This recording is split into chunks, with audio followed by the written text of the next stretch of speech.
Doctor Borkar first खूप जणांनी प्रश्न विचारला की जांकां सिव्हियर कोमॉर्बिडिटीज आसात तांणी वॅक्सीन घेवपाक कोता येता काय कितें फॉर एक्झाम्पल कोणी जर डायलिसीस घेता और कितें आसा तांणी आनीक दुसरो प्रश्न जो आयला तो म्हळ्यार कोणी होमिओपॅथीक ट्रिटमेंट बी घेता कंटिन्युअसली ॲलोपॅथीक घेतलीच ना जाल्यार तांणी वॅक्सीन घेतल्यार जाता काय कितें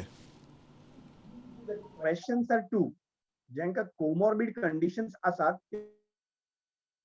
one question. And the second question is, ज्यांका बाकीची वखदां चालू असतात त्यांनी वॅक्सीन घेवप काय ना.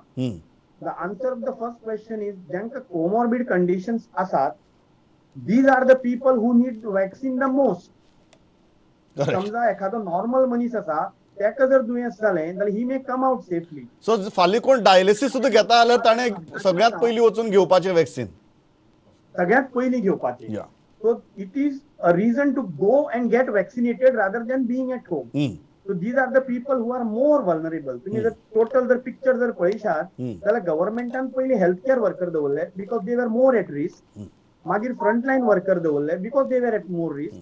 मागीर दवरले 60+ बिकॉज दे वर मोर एट रिस्क. मागीर दवरले 45 with comorbid condition. The only reason is those who are at risk should get the vaccine first. So this is the answer of your first question. Second is, जर कसली आयुर्वेदिक वखदां घेतात homeopathic वखदां घेतात जाल्यार सुद्दां ह्या लोकांनी वॅक्सीन हे घेवकूच जाय.